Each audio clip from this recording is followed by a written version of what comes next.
దగ్గర జరిగినటువంటి న్యాయవాద దంపతుల హత్య. రాష్ట్రంలో గత 7 ఏళ్ల నుంచి జరుగుతున్నటువంటి పాలనకు ఇవాటి రోజున ప్రతిరోజు ఏదో ఒక ఘటన, ఏదో ఒక చోట ఒక రకమైనటువంటి భయం కల్పించేటువంటి వాతావరణాలు రాష్ట్రంలో ఎందుకు ఇట్లా తలెత్తుతున్నాయి అన్న దానికి ఖచ్చితంగా ఒక ఆన్సర్ అయితే ప్రభుత్వం ఇవ్వాల్సినటువంటి పరిస్థితి. ఇవాళ కాదు, రాష్ట్రం ఫామ్ అయిన తర్వాత ఈ ప్రభుత్వం అధికారంలోకి వచ్చినటువంటి వెంటనే ఆల్మోస్ట్ ఒక ఐఫ్ ఎమ్ నాట్ ఒక 1 year గ్యాప్లోనే దళితుల మీద దాడులు, అది నేరేళ్ల ఘటన అవ్వచ్చు, ఇంకా మనం తీసుకుంటే బొచ్చడు ఘటనలు వెళ్తాయి. సో అట్లా దళితుల మీద దాడులు, నిన్నగాక మనం చూస్తే గిరిజనుల మీద దాడులు, అంతకు ముందర ఈ గత 7 ఏళ్లలో రాష్ట్రానికి ఒక మహిళా కమిషన్ కూడా లేకుండా మహిళల మీద దాడులు, ఇవాళ కూడా మహిళల మీద దాడులు జరుగుతూనే ఉన్నాయి. రాష్ట్రంలో జరిగేటువంటి వివిధ పరిణామాల మీద ఈ ప్రభుత్వం ఎందుకు నిమ్మకు నీరెత్తినట్టు ఉంటున్నది అనేటువంటిది మా ప్రశ్న. ముఖ్యంగా మనం కనుక ఇవాళ రోజున ఈ న్యాయవాద దంపతుల హత్యల గురించి కనుక మనం మాట్లాడితే, ఒకటే, ఇవాటి రోజున ఏదైతే రాష్ట్రంలో జరుగుతున్నటువంటి ఆటవిక పాలనకు అది పరాకాష్ఠగా కనిపిస్తున్నది. వాళ్ళు ఏం చేసిన, వాళ్ళు ఏమన్నా ఎవరన్నా కొట్టినరా, తిట్టినరా, చంపినరా, ఏం చేసిన వాళ్ళు? అక్కడ ఉన్నటువంటి ప్రజాప్రతినిధుల మీద వాళ్ళు చేస్తున్నటువంటి ప్రజాప్రతినిధులు చేస్తున్నటువంటి అక్రమాలని, దురాగతాలని, దుర్మార్గాలని బయటకు తీసేవాళ్ళు. ఇసుకకి సంబంధించినటువంటి అక్రమాలు ఏవైతే ఉంటాయో అవన్నీ కూడా వాళ్ళు బయటకు తీసారు. ఇంకొకటి, ఒక దళితుడు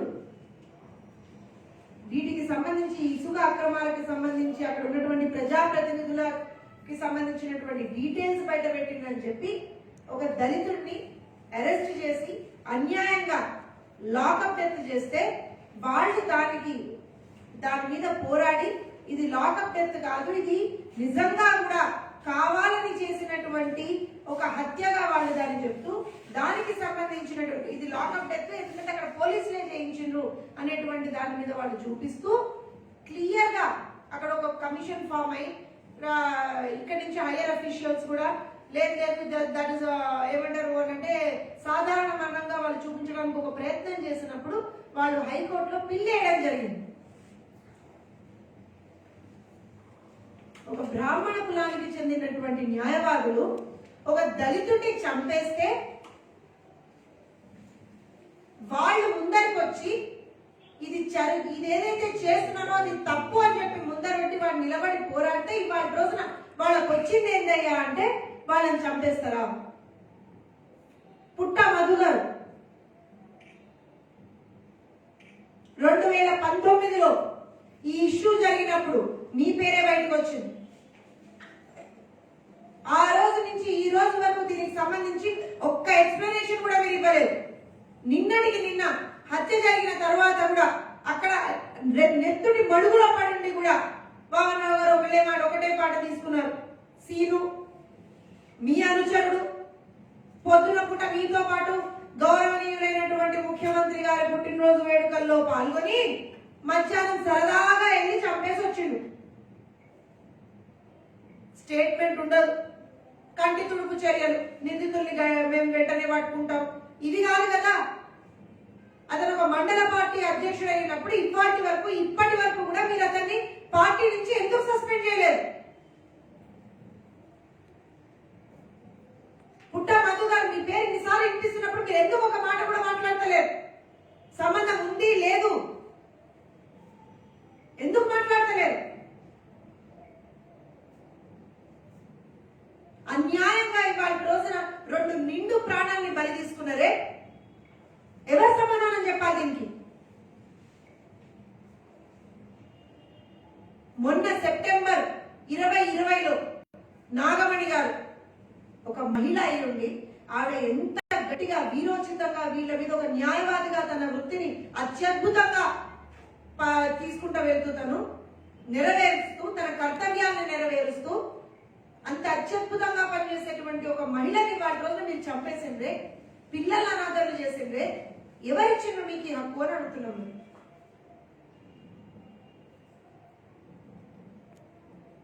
తను సెప్టెంబర్ 2020 హైకోర్టుకి ఇచ్చినటువంటి స్టేట్మెంట్ లో చాలా క్లియర్ గా ఈ కేసుకి సంబంధించి ఆ దళితుడు ఎవరైతే ఉన్నారో ఆయన లాకప్ డెత్ కి సంబంధించినటువంటి కేసులో మా మీద పోలీసులు ప్రెషర్ పెడుతున్నారు, మమ్మల్ని థ్రెటన్ చేస్తున్నారు. లిటరల్ గా థ్రెటనింగ్ అనే పదాలు ఆవిడ ఇచ్చినటువంటి స్టేట్మెంట్ లో దర్జ్ అయి ఉన్నాయి.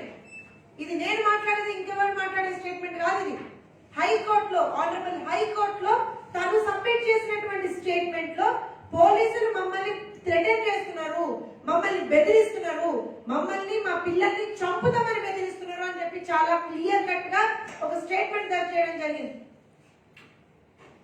ఎందుకు అఫీషియల్స్ ఆ రోజు నుంచి ఈ రోజు వరకు ఎందుకు మీరు ఒక దాని మీద ఒక రెస్పాన్స్ అనేది ఎందుకు ఇవ్వలేదు? మాకు ప్రొటెక్షన్ కావాలని అడిగిన వాడు ఎందుకు ప్రొవైడ్ చేయలేదు? ఎంత దుర్మార్గం అంటే వాళ్ళ కర్తవ్యాన్ని వాళ్ళు నిర్వర్తిస్తూ వాళ్ళ వృత్తిని వాళ్ళు నిర్వర్తిస్తున్నటువంటి క్రమంలో వాళ్ళ మీద, వామన్ రావు గారి మీద తప్పుడు ఎఫ్ఐఆర్లలో ఆయన పేరు తప్పుడు ఎఫ్ఐఆర్ దర్జ్ చేస్తారా? FIR number 176 of 2020. నేను మాట్లాడే మాట కాదు ఇది. హైకోర్టు స్టేట్మెంట్ ఆఫ్ నాగమణి గారు సేస్ దాట్. హైకోర్టుకి ఏదైతే స్టేట్మెంట్ తను సబ్మిట్ చేసిందో అందులో ఆవిడ చెప్పారు, ఎఫ్ఐఆర్ నెంబర్ 176 of 2020 లో నా భర్తని అన్యాయంగా ఇరికిచ్చిండ్రు అని చెప్పి. కేవలం మీరు చేసేటువంటి అన్యాయాలకి, మీరు చేసేటువంటి ఇసుక దంతాలకి అడ్డుపడుతున్నారని చెప్పి వాళ్ళని ఇష్టం వచ్చిన తప్పుడు ఎఫ్ఐఆర్లలో ఇష్టం వచ్చినట్టుగా ఆయన్ని మీరు ఇరికించారు.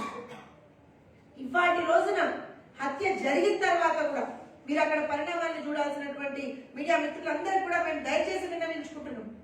నిన్న అక్కడ నడి రోడ్డు మీద పట్ట పగలు హత్య జరుగుతుంటే కనీసం మానవతా దృక్పథంతో కూడా ఎవరు వచ్చి సపోర్ట్ అంటే కనీసం హెల్ప్ చేయలేనటువంటి పరిస్థితి.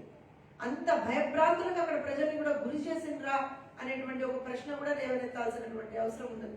అట్లనే అయిపోయిన తర్వాత సీన్ ఆఫ్ అఫెన్స్ ఏదైతే క్రైమ్ జరిగిందో అక్కడ ఆ క్రైమ్ సీన్ ని ప్రొటెక్ట్ చేయాల్సినటువంటి బాధ్యత ఎవరి మీద ఉంటది?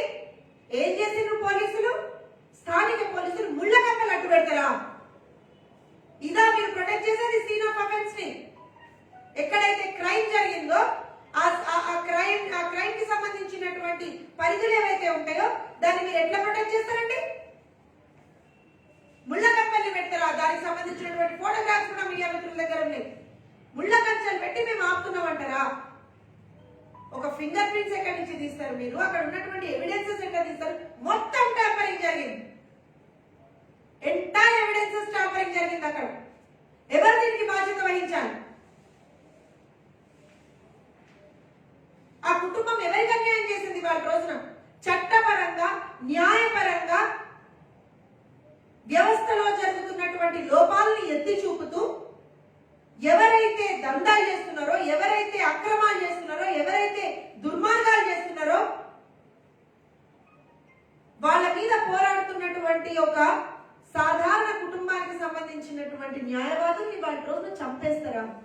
న్యాయ వ్యవస్థని మీరు కాపాడలేరు. ప్రభుత్వంలో ఉన్నోళ్ళు ఎవరిని కాపాడరు.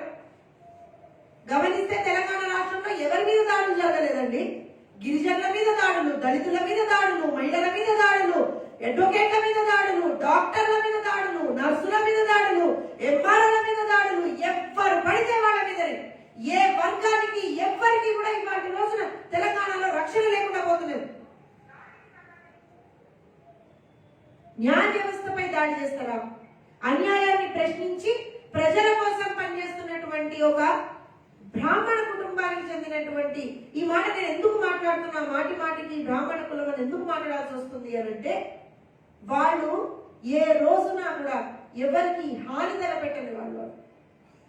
ఆ మహిళ నాగమణి గారు అయితే 4 నుంచి 5 అనాథాశ్రమాలకి ప్రతి నెల తను సంపాదించేటువంటి డబ్బులలోంచి అనాథాశ్రమాల్ని నిర్వర్తించేటువంటి ఒక నిజంగా మాట్లాడితే నిస్వార్థపరులైనటువంటి ఒక మహిళ అన్యాయంగా, అకారణంగా, కక్షపూరితంగా చంపేస్తారా? అయినా ఒక్క రెస్పాన్స్ ప్రభుత్వం నుంచి ఉండదు. ఎందుకు ప్రభుత్వం దీని మీద ఇట్లాంటివి ఎన్నో జరుగుతా ఉన్నాయి రాష్ట్రంలో, ఎందుకు ప్రభుత్వం ఒక్క మాట మాట్లాడట్లేదు అని మేము అడుగుతున్నాం. నిన్న ఇక్కడ మేము ఇంకొకటి మాట్లాడాలండి. నిన్నగాక మొన్న ఖమ్మంలో మంత్రి గారు చేసేటువంటి, అక్కడ ఉన్నటువంటి స్థానిక మంత్రి గారు చేసేటువంటి అక్రమ భూదందాలు సోషల్ మీడియాలో ప్రశ్నించిందని చెప్పి కేవలం సోషల్ మీడియాలో ఒక పోస్ట్ పెట్టినందుకు మా తెలుగుదేశం పార్టీకి చెందినటువంటి తెలుగు యువత రాష్ట్ర ప్రధాన కార్యదర్శి అయినటువంటి ఒక మా అబ్బాయిని రోజంతా పోలీస్ స్టేషన్ లో పెట్టి నానా యాగి పెడతారా, అరెస్ట్ చేస్తారా, కేసులు పెడతారా? ఏం రాష్ట్రంలో అసలు ఏం రాజ్యం నడుస్తున్నది? గుండాగిరి నడుస్తున్నదా? నీ దంతాలకు అడ్డొచ్చిన ప్రతి ఒక్కరిని ఇక్కడ చంపుకుంటా పోతావా? అన్యాయాన్ని ప్రశ్నిస్తే అరెస్టులు, ఇంకా గట్టిగా ప్రశ్నిస్తే చంపేస్తారు. మాకు ఒక మాట అనిపిస్తున్నది, బహుశా పక్కన ఉన్నటువంటి ఆంధ్రప్రదేశ్ రాష్ట్రంలో జగన్ గారి పాలన ఏమన్నా ఈయన తీసుకొచ్చి ఇక్కడ కాపీ చేసి అక్కడ జరుగుతున్నటువంటి హత్యలు, అక్కడ జరుగుతున్నటువంటి తీసుకొచ్చి ఇక్కడ కూడా పెడతా, అట్లనన్నా ప్రజలు బెదురుతారేమో అనుకుంటున్నారు కావచ్చు కేసీఆర్ గారి వాటి రోజున. తెలంగాణ ప్రజలు చాలా చాలా చాలా విజ్ఞులు. అందుకే మీరు చేసేటువంటి దంతాలకి, మీరు చేసేటువంటి దుర్మార్గాలకి ఎగేనెస్ట్ గా మొన్న జిహెచ్ఎంసీలో తీర్పిచ్చిండ్రు, దుబ్బాగా తీర్పిచ్చిండ్రు, రేపు ఎమ్మెల్సీ ఎలక్షన్ లో తీర్పిస్తారు, నాగార్జున సాగర్ ఉప ఎన్నికల తీర్పిస్తారు, మళ్ళా వచ్చే జనరల్ ఎలక్షన్స్ లో కూడా తీర్పిస్తారు.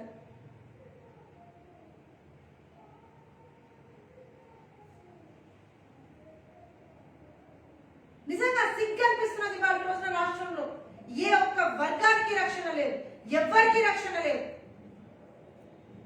ఇట్లాంటివి ఏదైనా జరిగినప్పుడు కనీసం ఇవాళ అడ్వకేట్లు ఇక్కడ రాష్ట్రం నడిపొట్టున క్యాపిటల్ రాజధానిలో నిలబడి వాళ్ళు మాకు అన్యాయం జరుగుతున్నది, మా తోటి సహచరుని చంపేసిందని చెప్పి వాళ్ళ బాధను వెళ్ళగలుగుతుంటే వాళ్ళని అరెస్ట్ చేసి లోపలేస్తా అంటారు.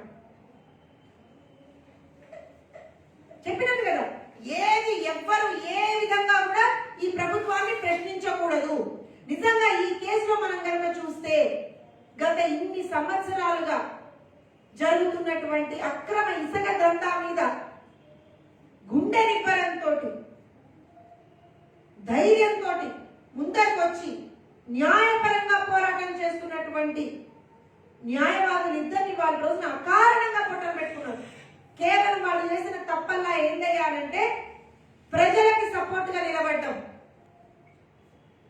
అక్రమ పుట్ట మధు గారు అక్రమ ఇసుక దందాన్ని క్వశ్చన్ చేసిందని చెప్పి, మాఫియాని క్వశ్చన్ చేసిందని చెప్పి ఒక దళితుడిని లాకప్ డెత్ చేస్తే చేసింది తప్పు అని చెప్పి వాళ్ళు వాళ్ళ రోజున ఫైట్ చేస్తున్నారు. కాబట్టి అంటే మీ భూదందాలను, మీ ఇసుక దందాలను అన్ని బయట పెడతారేమో అనేటువంటి ఒక భయంతో వాళ్ళని గత సంవత్సరంన్నర కాలం నుంచి టార్చర్ పెట్టుకుంటాం. మీరు తీయండి, వామన్ రావు గారి మీద పెట్టని కేసు లేదు, బుక్ చేయని ఎఫ్ఐఆర్ లేదు, మర్డర్ కేసుల్లో సైతమని వాళ్ళ రోజున ఇంక్లూడ్ చేసిండ్రు. హైకోర్టు కూడా వాళ్ళు ఇది విన్నవించుకున్నారు. హైకోర్టు చాలా క్లియర్ గా ఒక ఇన్స్ట్రక్షన్ కూడా ఇచ్చింది. ఎవరు కూడా పోలీసులు ఎవరు కూడా వామన్ రావు గారు కానివ్వండి, నాగమణి గారిని కానివ్వండి అకారణంగా పోలీస్ స్టేషన్లకు పిలవద్దు అంటే అసలు ఏ లెవెల్ టార్చర్ ఉన్నదో మనం కూడా అర్థం చేసుకోవాలి.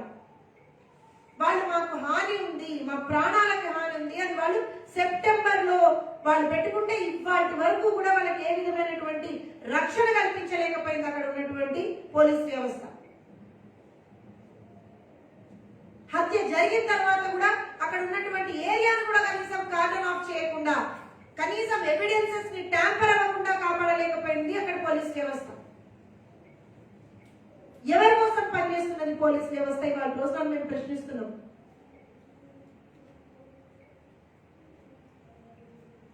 ఉమ్మడి ఆంధ్రప్రదేశ్ లో కూడా ఎప్పుడు కూడా పోలీసులు అంటే ప్రభుత్వానికి వాళ్ళు ఒక సపోర్ట్ సిస్టమ్ గా మాత్రమే ఉండాలి, కానీ మొత్తం ఇంకా కంప్లీట్ గా ప్రభుత్వం ఆధీనంలోకి వెళ్ళిపోయి, పాలకుల ఆధీనంలోకి వెళ్ళిపోయి ఏ రోజున ఎవరు బిహేవ్ చేయలేదు ఇంత దుర్మార్గంగా. మీరు గమనించండి, మొన్న మఠంపల్లిలో గిరిజనులు వాళ్ళ మీద దాడి చేసిన వాళ్ళ మీద కేసు పెడితే ఆ కేసులకు ఇవాటి వరకు అతిగతి లేదు. అదే ఒక బడాబాబు వచ్చి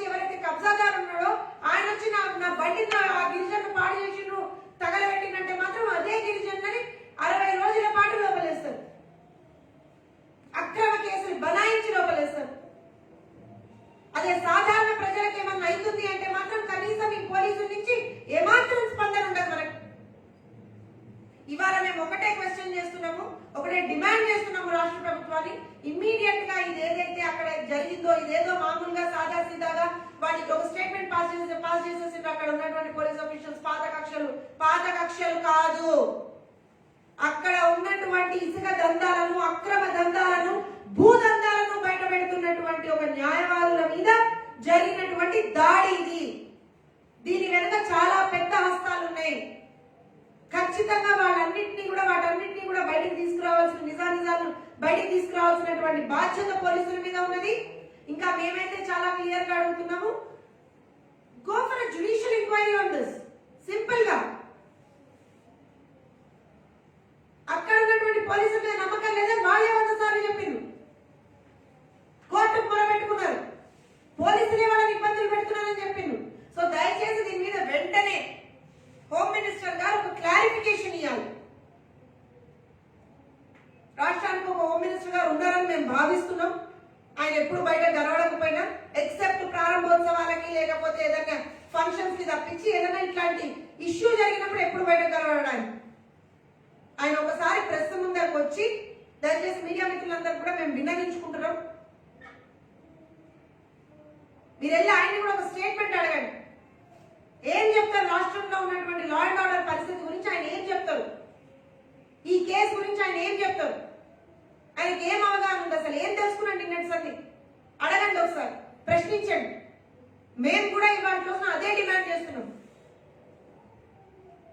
క్లియర్ గా దీన్ని నిష్పక్షపాతంగా వెనువెంటనే ఈ కేసుని ఛేదించాల్సినటువంటి అవసరం ఉన్నది.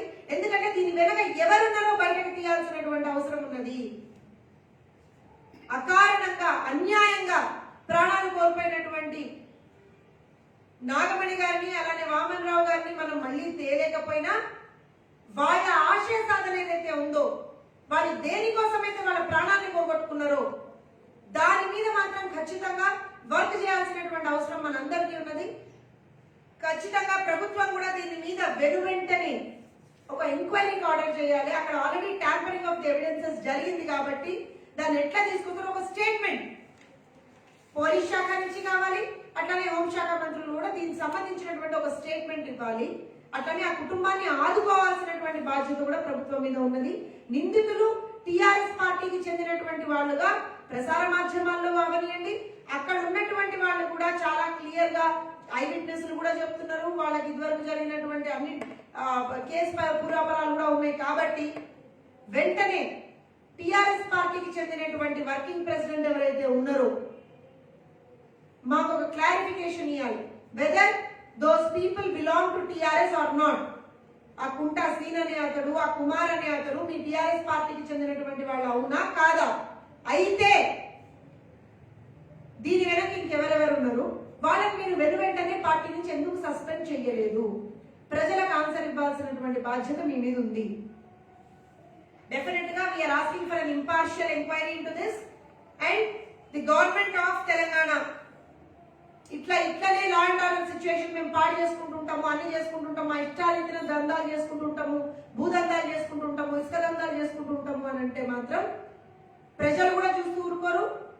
ముఖ్యంగా తెలంగాణ తెలుగుదేశం పార్టీ దీని మీద మేము ఆల్రెడీ భూదందాల మీద, భూ కబ్జాల మీద మేము ఆల్రెడీ ఒక పోరాటం స్టార్ట్ చేసినాం మఠంపల్లి నుంచి. ఇంకా ఈ పోరాటం ఇంకా ఉధృతం చేస్తాము. మన మా రాష్ట్ర అధ్యక్షులు కూడా చెప్పి ఇది గనక ఆపకపోతే ప్రగతి భవన్కి వచ్చి మరి గిరిజనులకు సంబంధించినటువంటి భూములు వాళ్ళకి ఇప్పించుకుంటామని చెప్పినాం. మళ్ళా అదే మాట చెప్తున్నాం, మీ దందాలు ఆపండి. ఇక్కడైనా సరే ఇంకో 2 ఏళ్ళో 3 ఏళ్ళో మీకు ఉన్నది పదవీ కాలం, మీ దందాలు ఆపి ప్రజలకి ఏం మంచి చేయాలి అనేటువంటి ఒక ఆలోచన చేయండి. వెంటనే ఈ న్యాయవాద దంపతులకు సంబంధించినటువంటి కేసులో మాత్రం ఖచ్చితంగా పెద్ద పెద్ద వాళ్ళ ఇన్వాల్వ్ ఉన్నారు. ఆ డీటెయిల్స్ వెంటనే మీరు బయటకు రిలీజ్ చేయాల్సినటువంటి అవసరం ఉంది.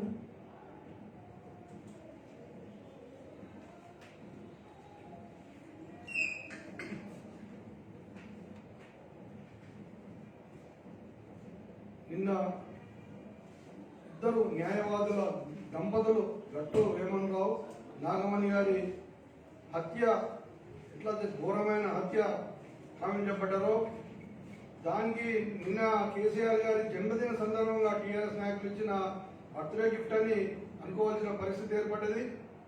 ఖచ్చితంగా ఒకటి ఏంటంటే వేమన్ రావు గారు మొదటి నుంచి కూడా ఏదైతే టీఆర్ఎస్ పార్టీ చేస్తున్న ప్రజా వ్యతిరేక విధానాల మీద, వాళ్ళు చేస్తున్న ఏదైతే ఇసుక క్వారీ మీద పోరాటం చేస్తూ ఉండో, అదేవిధంగా ఒక లాకప్ డెత్ లో ఎస్సీ యువకుని లాకప్ డెత్ లో మరణిస్తే వాటి మీద కూడా పోరాటం చేస్తూ ఉండో, వాటన్నిటి మీద పోరాటం చేస్తున్న వామన్ రావు గారిని తుదముట్టించాలని టీఆర్ఎస్ నాయకులు పన్నిన పన్నాగంలో నిన్న జరిగిన ఈ 2 హత్యలని నేను సందర్భంగా తెలియజేస్తా ఉన్నా. ఖచ్చితంగా గట్టు వేమన్ రావు గారు, వినోద గారు, అదే పెద్దపల్లి జిల్లాలోని రామగిరి మండలంలో ఏదైతే హత్య గురి కాబడ్డారో వాళ్లకు న్యాయం జరిగే విధంగా వాళ్ళ పిల్లలు ఏదైతే అనాథం చేసిందో ఈ రోజు టీఆర్ఎస్ నాయకులు ఏదైతే దాని వెనుక ఉన్న పెద్ద మనుషులు జిల్లా పరిషత్ చైర్మన్ గట్టు మధు గారు, పుట్ట మధు గారు, ఇంకా టీఆర్ఎస్ నాయకులు చాలా మంది ఉన్నారు. వాళ్ళందరినీ కూడా బయటికి రావాల్సిన అవసరం ఉంది. వాళ్ళందరికీ కూడా ఇంకా చాలా మంది ఎవరెవరో టీఆర్ఎస్ నాయకులు ఇలాంటి ఎవరైతే ఈ ప్రజా వ్యతిరేక విధానాలను బయటకు తీసి టీఆర్ఎస్ నాయకుల బండారం బయట పెడతా ఉంటే వాటిని అంగదొక్కాలని చేస్తున్న ఈ దమనకాండని మా తెలుగుదేశం పార్టీ తీవ్రంగా ఖండిస్తా ఉన్నాం. ఖచ్చితంగా వాళ్ళ కుటుంబానికి న్యాయం జరగాలి. వాళ్ళకు ఎవరైతే చేశారో ఈ కుంటల శ్రీను, అది టీఆర్ఎస్ మండల పార్టీ అధ్యక్షుడు అతను టీఆర్ఎస్ పార్టీలో ఉండి ఈ విధంగా ప్రజాస్వామ్యం అయింది, ఇది ప్రజాస్వామ్యంలో మనం ఉన్నామా అని ఆలోచన చేయవలసిన అవసరం ఉంది. ఖచ్చితంగా టీఆర్ఎస్ నాయకులు, అదేవిధంగా కేసీఆర్ కానీ కేటీఆర్ కానీ దీని మీద సమగ్ర విచారణ చేసి జ్యుడిషియల్ ఎంక్వైరీ, ఖచ్చితంగా సిట్టింగ్ జడ్జితో ఎంక్వైరీ చేసి వాళ్ళు ఎవరెవరులో పెద్ద నాయకులందరినీ కూడా బయటకు తీయవలసిన అవసరం ఉంది. ఈ చేసిన వాళ్ళు ఏదో కాన్స్పరసీ ఏదో కుట్ర చేశారో ఆ కుట్రలో భాగస్వాములు కానివ్వండి, అదేవిధంగా ఏదైతే పాల్గొన్నారో వాళ్ళని కూడా అందరికీ శిక్ష పడే విధంగా ఖచ్చితంగా ఈ టీఆర్ఎస్ ప్రభుత్వం చేయాలి. అప్పటి వరకు కూడా మా తెలుగుదేశం పార్టీ పోరాటం చేస్తుంది. ఖచ్చితంగా ఎక్కడైతే అన్యాయం జరుగుతుందో అన్యాయాన్ని ప్రతిఘటిస్తే విధంగా మేము కార్యాచరణ తీసుకుంటా ఉన్నాం. దానిలో భాగంగానే నిన్న జరిగిన దాంట్లో కూడా మేము స్పందిస్తా ఉన్నాం. వాళ్ళకు శిక్ష పడే విధంగా మేము చేయాలని మేము ఈ సందర్భంగా డిమాండ్ చేస్తా ఉన్నాం. సభ్య సమాజం ఏదైతే తలదించే విధంగా ప్రజాస్వామ్యంలో అధికారం ఒకరైతే ప్రతిపక్షంగా ఉన్నటువంటి వ్యక్తులను తుదమెండించాలనే కుట్ర కరెక్ట్ కాదు. ప్రజాస్వామ్యంలో గెలుపోటు సహజం. ఏదైతే వ్యాపారానికి అన్ని రంగాల్లో అడ్డస్తుందని తుదమంటిస్తే ప్రజాస్వామ్యం ఉన్నటువంటి ప్రజాప్రభుత్వాలు ఏదైతే వెళ్తున్న వ్యక్తులు దీన్ని అంతటితోని నిర్మూలించకపోతే చాలా బాధాకరం. దీన్ని మా మేడం చెప్పినట్టు అన్ని వివరాలు అందించింది. జోస్నా మేడం కానీ అశోక్ కుమార్ గారు కానీ జ్యుడిషియల్ ఎంక్వైరీ ఇమీడియట్ చేసి వారికి సిట్టింగ్ జడ్జితోని న్యాయం జరిగి ఆ కుటుంబానికి న్యాయం జరగాలి, చంపబడ్డ వ్యక్తులకు శిక్ష పడాలి. పాపం వామన్ రావు గారు నాగమణి జరిగినటువంటి హత్యను తీవ్రంగా ఖండిస్తూ ఈ రాష్ట్ర ప్రభుత్వం వెంటనే గౌరవ ముఖ్యమంత్రి గారు కానీ ఉన్నటువంటి వర్కింగ్ ప్రెసిడెంట్ కేటీఆర్ కానీ ఇమ్మీడియట్ స్పందించి జ్యుడిషియల్ ఎంక్వైరీ చేసి సిట్టింగ్ జడ్జితోని కనుక ఎంక్వైరీ చేసి విచారణ చేసి వాస్తవాలు ప్రజలకు తెలియజేస్తేనే కనీసం మీకు మర్యాద దక్కుతుంది. లేకపోతే రాబోయే రోజుల్లో మీకు పుట్టగతులు ఉన్నాయని తెలియజేసుకుంటూ ముగిస్తున్నాను.